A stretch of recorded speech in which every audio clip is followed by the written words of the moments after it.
While I was traveling for work, my 14-year-old daughter woke up to a note from my parents. Pack your things and move out. We need to make space for your cousin. You're not welcome. 3 hours later, I handed them this. My parents went pale. Wait, what? How? Now, let me be clear about something. I didn't dump my kid on my parents. We had been living there for 3 years, and I was gone for a short work trip we had agreed to in advance. Ella is 14, independent, easy.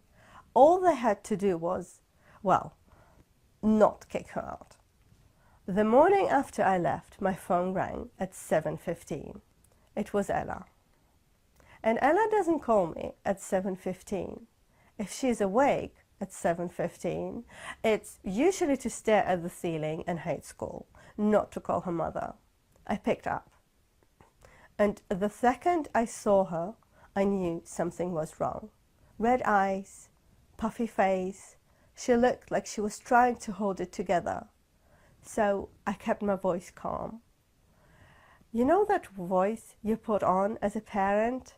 Like, if you sound steady, maybe everything will be steady. Hey, sweetheart, I said. What happened?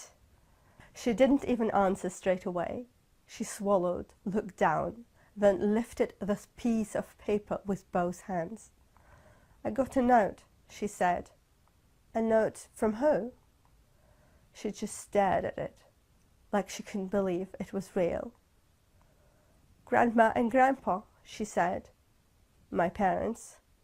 My brain was trying to make this make sense. What does the note say? I asked. Ella took a breath, like she was about to step onto a stage, and she read it. Pack your things and move out. We need to make space for your cousin. You're not welcome. That was it.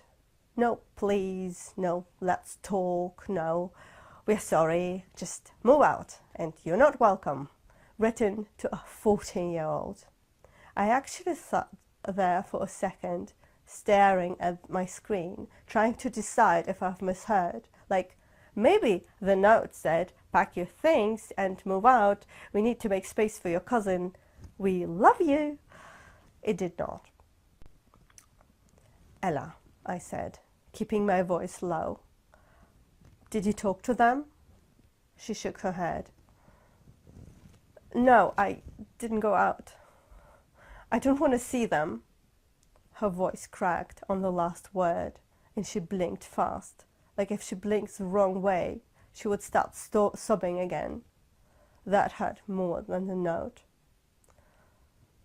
Because she wasn't just upset about being told to leave. She was hurt because these are her grandparents, people she thought were safe. Okay, I said, listen to me. You did nothing wrong, nothing. Do you hear me?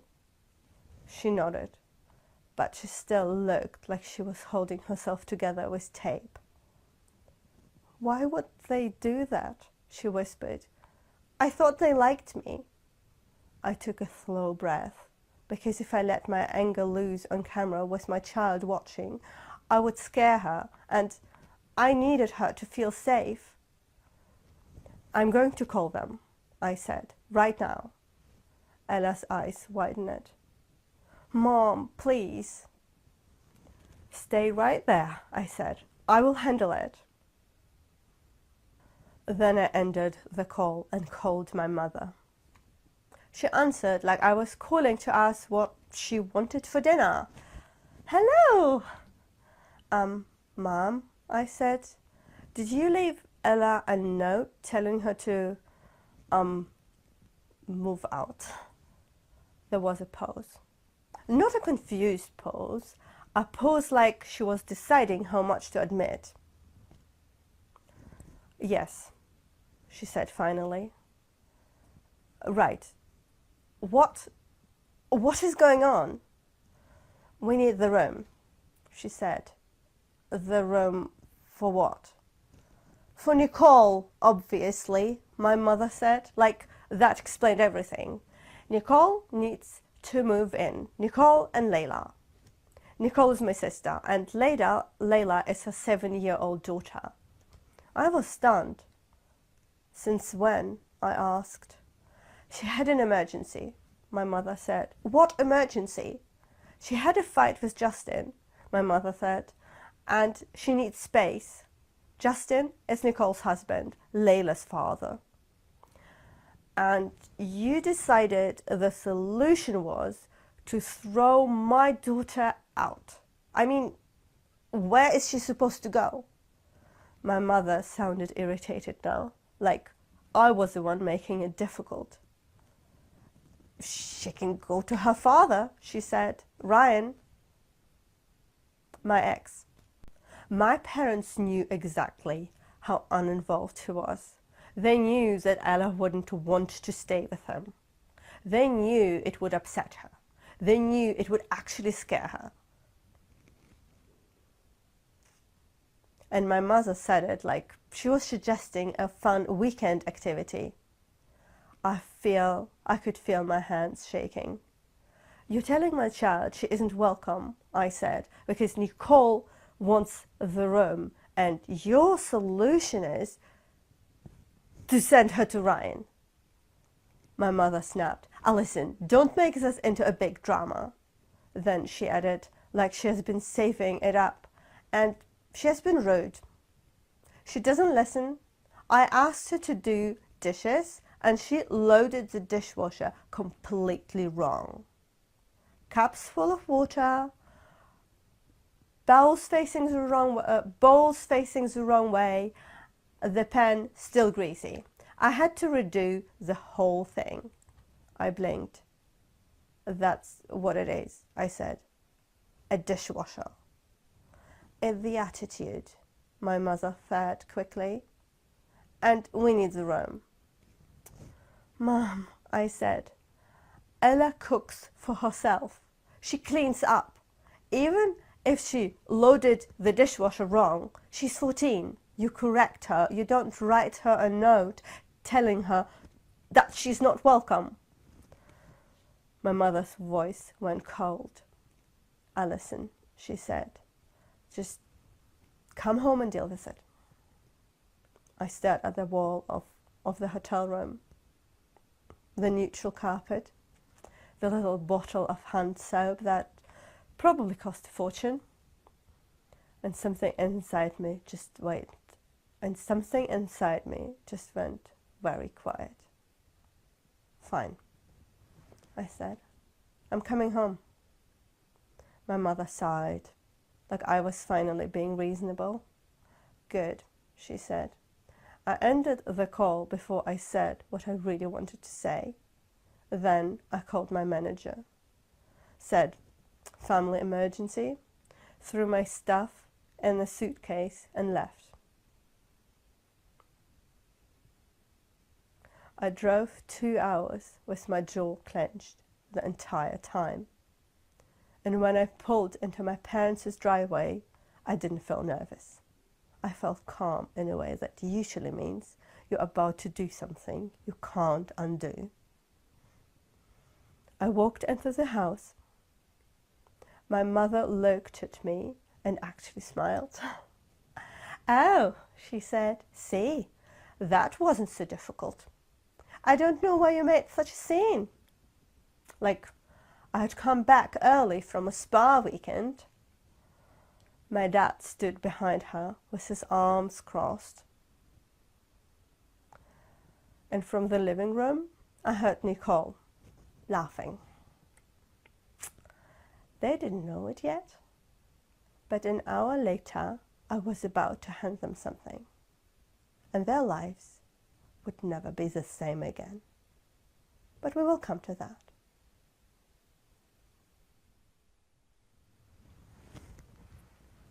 Now, this part matters, because if you only hear about the note, you might think my parents just snapped. They did not snap.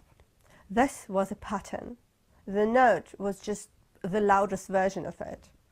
Nicole and I grew up in the same house, with the same parents, but it honestly felt like two completely different childhoods. Nicole cried. My parents rushed in like there was a fire. I cried. I got told to stop making a scene.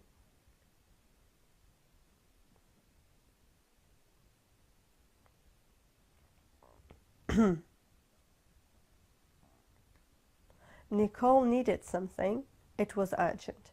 I needed something. It was figure it out. Then I turned 18. My parents didn't kick me out aggressively. It was more like they couldn't wait for me to go. You're an adult now, they said. Time to stand on your own. So I did. I worked, I saved, and I tried to build a life. Nicole went to college later, and suddenly my parents had endless energy for parenting again. They were involved, they were supportive, they helped her with everything, like they enjoyed it. And I remember thinking, oh, so they have this in them, just not for me. Then I married Ryan. I'm not going to get into that all here. Let's just say 3 years ago I had to leave him in a hurry. I had Ella with me and I had nowhere else to go. So I asked my parents if I could stay with them. My parents acted like I had asked for a mansion. We don't have space, my mum said. My dad did that long sigh thing, like I was the one causing problem. When I tried to explain why I needed to leave, my mum looked at me like she didn't believe me. You were with him for 12 years, she said, so why now? Then she said, if it was really that bad, you would have left him earlier. That one hit. Because I wasn't asking for a debate. I was asking for my parents to be, well, my parents. In the end, they agreed. But it came with conditions. They owed the house outright, no mortgage. But at some point, they had taken equity out on it, a loan against the house. And once I moved in, suddenly I had to contribute. Half the equity payment, utilities, groceries, all of it. Plus, I became the default house helper. Deep cleans, scrubbing, organizing. My mom loves deep cleans. The kind that never ends. The kind where you finish one room and she points to the other like, you have signed up for a never-ending cleaning torment. And she would say the same line every time. You're an adult living with your parents. You have to compensate. Nicole, meanwhile, could have one normal argument with Justin, and my parents will roll out the red carpet. This happened before I even left Ryan. Nicole had a fight with Justin, nothing dangerous, just a relationship fight. She showed up with a bag. My parents acted like she was arriving for a holiday. Fresh sheets, snacks, sympathy, no lectures, no bills. Nicole never paid. Nicole never deep cleaned the attic. Nicole never had to compensate. She just existed and they were happy about it. Nicole and Justin had Layla, and the favorism carried right down to the next generation. Layla was the favorite granddaughter. Ella was just tolerated. Ella felt it. Kids always feel it. Now, here's the part I didn't know until recently. 2 weeks ago, before the note, my mom asked me to do a deep clean in the attic because, of course, she did. So I went up there with a trash bag and a box and my usual attitude of, if I do this, maybe everyone stays calm. I found old photos, other stuff, and a folder buried under papers. I opened it because I assumed it was some tax stuff or some old house documents, something boring, and it was not boring. I saw my grandmother's legal name on top. My grandmother has died 10 years ago. I always believed she left the house to my parents. That was the story, but the documents I held in my hand said something else. They said there was a trust. They said beneficiary. They said Ella. They said that my daughter Ella was the sole beneficiary. I remember standing there in the attic, dusty and frozen, thinking, no, that can't be right. That has to mean something else. So I did what I do when something feels too big to hold. I took pictures. I put the papers back. I went downstairs and I just acted normal. Then I called the lawyer. Her name was Ms. Collins. She listened, she asked questions, she didn't act shocked, she acted focused, and she said, we need to request everything. All paperwork, all accounting, everything they did as trustees. She drafted a letter for me, a formal demand, and I didn't send it. I didn't give it to my parents because they're my parents, and I needed time to wrap my head around the fact that they never told me, not once, not in 10 years. Then they handed my child a note that said, you're not welcome. And my, maybe I will handle this gently time was over. Back at my parents' house, my mom was still acting like I was being dramatic. My dad was still doing the arm cross thing. Nicole was still in the living room, loud and cheerful, like we were not in the middle of a crisis. I walked straight past them and went to Ella's room. Ella opened the door immediately, like she had been listening. Her face fell when she saw me, and then she tried to pull herself together, because she always does that. Mom, she whispered, are they really making me leave? No, I said, we are leaving together, right now. Her shoulders shook with relief and fear at the same time. Then she said the thing that broke me. They said I could go to Dad. I felt my chest go tight. I know, I said. And you're not going, I promise. Ella nodded, hard. Her eyes filled again. Why don't...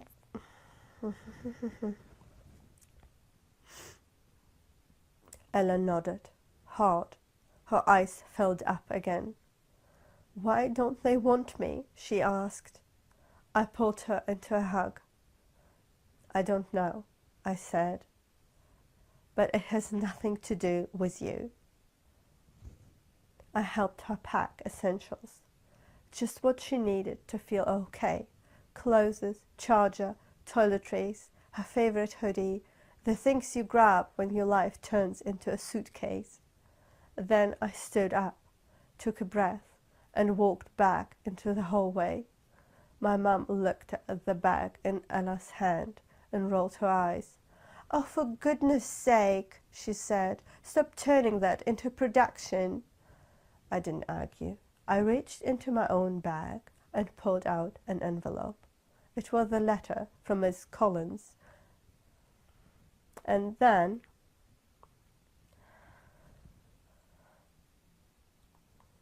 it was the letter Miss Collins had prepared, the ones I had been too hesitant to use. I held it out to my dad. This is from my lawyer, I said. My dad's face changed immediately, like the word lawyer tasted bad. Your lawyer, he repeated. Yes, I said, Miss Collins. My mum stepped forward, fast. What is that? she demanded. It's a formal request, I said, for the trust paperwork, the accounting, everything.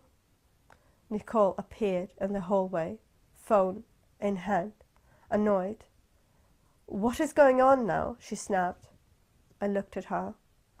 This was the first time she looked even slightly nervous. My dad opened the envelope. He scanned the first page, and the colour drained from his face so quickly it was almost impressive. My mum snatched it from him and read. She froze. Nicole leaned in. What is it? She said. Sharper now. My mum didn't answer. Nicole grabbed the pages and read them to herself. Her face went pale. Wait, she said, staring at the papers, then at me. What? Then quietly, like she genuinely could not understand how the ground under her feet had shifted. How? I didn't explain. Not there, not in front of my child, because Ella was behind me with her bag, watching the adults in her life fall apart. I took Ella's hand. We are leaving, I said. My mum's voice jumped up into shouting. My dad started yelling too. Nicole stood there, still pale, like someone had unplugged her.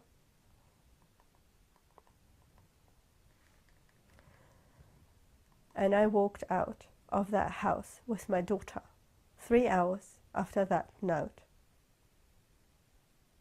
That day, we stayed with my friend Erica. Erica's been in my life for a long time. She's safe. Ella knows her. She didn't grill us. She just let us come in, breathe, and get through the night. My phone did not stop buzzing. Mom, Dad, Nicole, Mom again, Dad again. They had never cared about contacting me before this much. So that evening I called Miss Collins, the lawyer I had spoken to after I found those trust papers. I told her everything. She said, send me a photo of the note right now. I did. There was a pause while she read it. Then she said, okay, we are filing. First thing, emergency. I said, how fast can this move? She said, fast enough to get a temporary order. 3 days later, we were in court.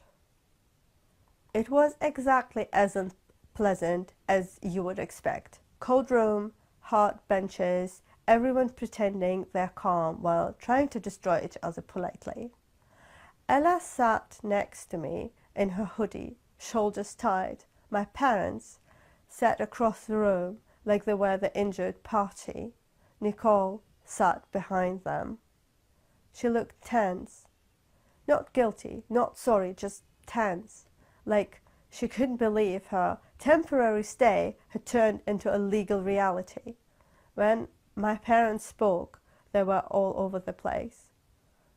First, my mum said, of course Alison knew about the trust. She's pretending.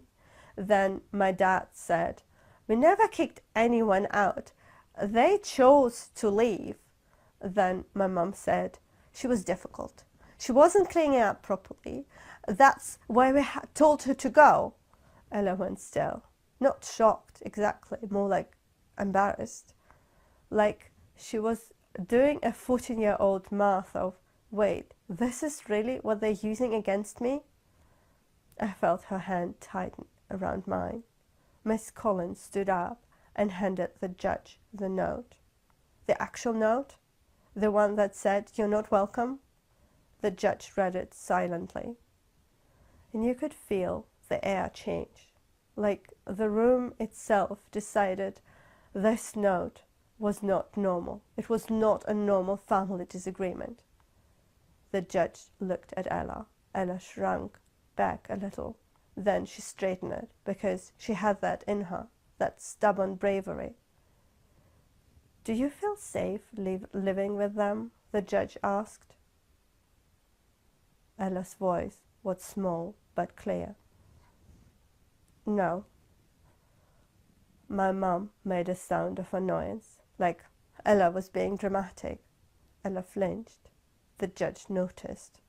And I saw it, that moment when someone in authority actually sees the dynamic, not just the paperwork. Ms. Collins spoke calmly. The beneficiary is a minor. She said, she needs stable housing. The trustees' actions have been hostile and destabilizing. We are asking for temporary relief so the child can live in their home without intimidation. My dad snapped. That is our house. The judge looked at him. From what I'm seeing today, the judge said, this property is held in a trust, and the sole beneficiary is the child. He tapped the papers in front of him. You have been acting like it's your personal home, but you are here as trustees. That's different. My parents' faces tightened. My mum leaned forward. This is outrageous, she said. We lived there, and you wrote a note telling a 14-year-old she wasn't welcome in that same house, the judge said, holding up the paper. You tried to force her out while her mother was away. That's not a safe or stable situation for a minor. My mum opened her mouth, closed it. Then the judge said the words I didn't realize I had been holding my breath for. This is a temporary order, not a final ruling on the whole trust case, but the house situation has to be stabilized immediately. He looked directly at my parents. You will vacate the house within 7 days. That gives you time to move what you need, and it gets the child back into safe housing. If you believe you have legal arguments to make long terms, you can make them through the process. But right now, the priority is the minor. My mum's face went white. My dad half stood up like he was going to argue with gravity. You can't do that, he said. The judge didn't blink. I can, he said, and I am. You have 7 days. We walked out of that court, and I felt Ella's hand squeeze mine again. Not because she was happy. She wasn't happy because she finally felt like someone believed her.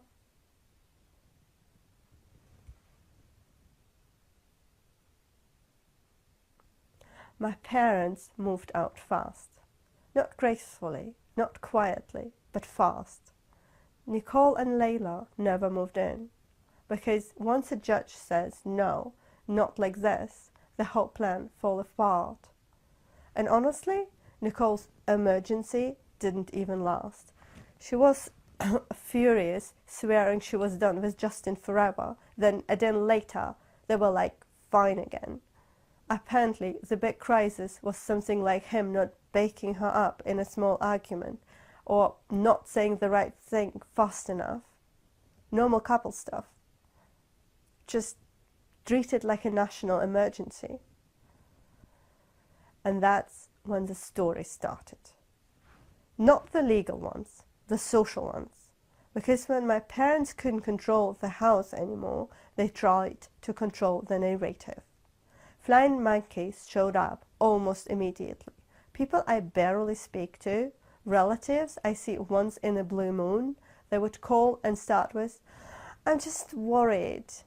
In that tone, that means I already picked a side. Your parents are devastated. At first, I stayed quiet because I didn't want it to turn into a public show. Then the rumors hit Ella. That was the line. One afternoon, she came home from school, shut her bedroom door, and didn't come out. I knocked and went in. She was sitting on her bed, staring at the wall, face tight, like she's been holding tears in her throat. What happened? I asked. She swallowed. She swallowed. People were talking, she said. Who? Kids, she said. And their mums. Someone said you kicked Grandma and Grandpa out. Someone said you're trying to steal their house. And someone said I caused it. Her voice wobbled. I don't want to go to school anymore, she whispered. I sat down beside her. Okay, I said. You don't have to go tomorrow. She looked at me like she expected me to argue. Then she whispered, I'm sorry. I put my hand on her shoulders. No, I said. No, this is not your fault. This is adults behaving badly. That night, I did two things. First, I called the school and removed my parents from every contact list and permission form, every emergency detail, everything. Second, I sat down at the table, opened my banking app, and stopped paying everything I had been paying before. The equity payment, utilities, anything connected to them. Click, done. Click, done. It wasn't petty, it was reality. If you throw my child out, you do not get my money.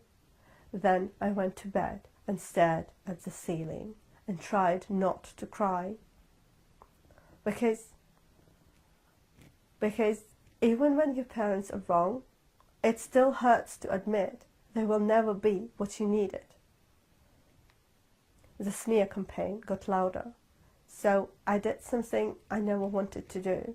I told the truth, publicly, but only the part that mattered. I posted a short statement, not long run, no insults.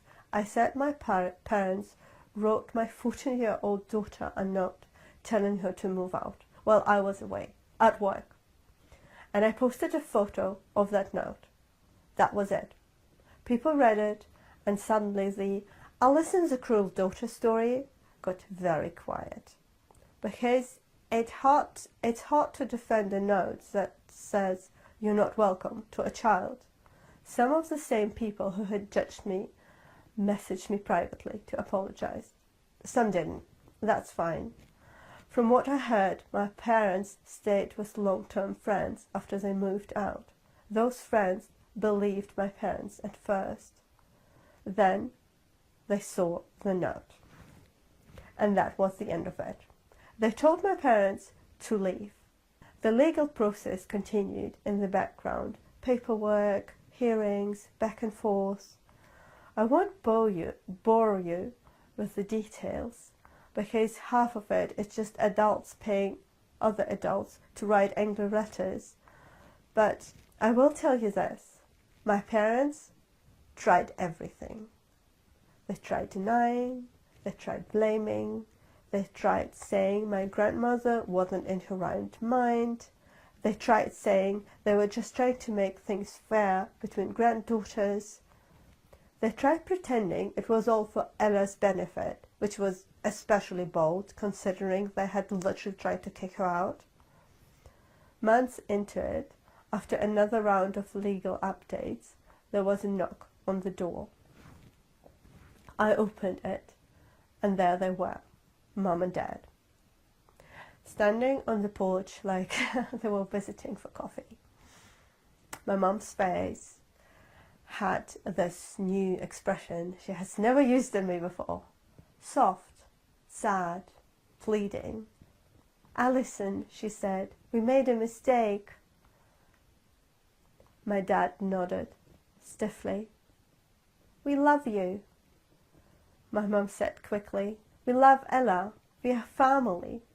Please, can we not do this? Can we not make it worse? Worse? I repeated.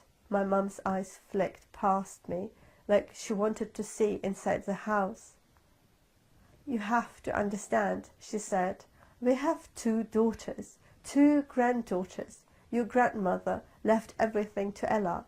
That wasn't fair. There it was again. Fair? My dad added. We just wanted it equal. I stared at them and felt something surprising. Not rage, just clarity. Equal? I said softly. When was anything ever equal? My mom opened her mouth. I didn't let her. You had 10 years, I said. 10 years to tell me. 10 years to do the right thing. My mom's eyes filled with tears. I don't know if they were real or not. I didn't have the energy to judge. I found out 2 weeks before the note, I said. My mum blinked. What? I found the documents, I said, 2 weeks before you told my child to pack her things. My dad's jaw tightened. And do you know what I did? I said. Nothing. I didn't blow up your life. I didn't come at you screaming. I went to a lawyer and I sat with it because you are my parents and I didn't want to believe it. My mum whispered, I listened. And then you kicked out my child. I said, you suggested she goes to Ryan. You did it while I was away, so no, we're not starting over. My mum's face tightened. Please, she said, we made a mistake. You wrote it down, I said. You meant it enough to put it on paper. My dad put a hand on her arm and pulled her back slightly. They stood there for a second longer, like they were waiting for me to change my mind. I didn't. They left. And I closed the door.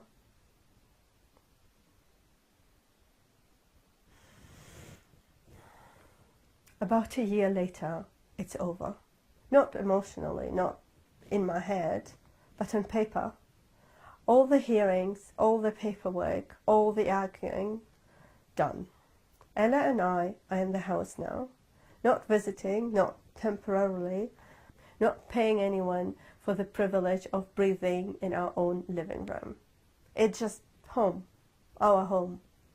I'm no contact with my parents, completely. No calls, no texts, nothing.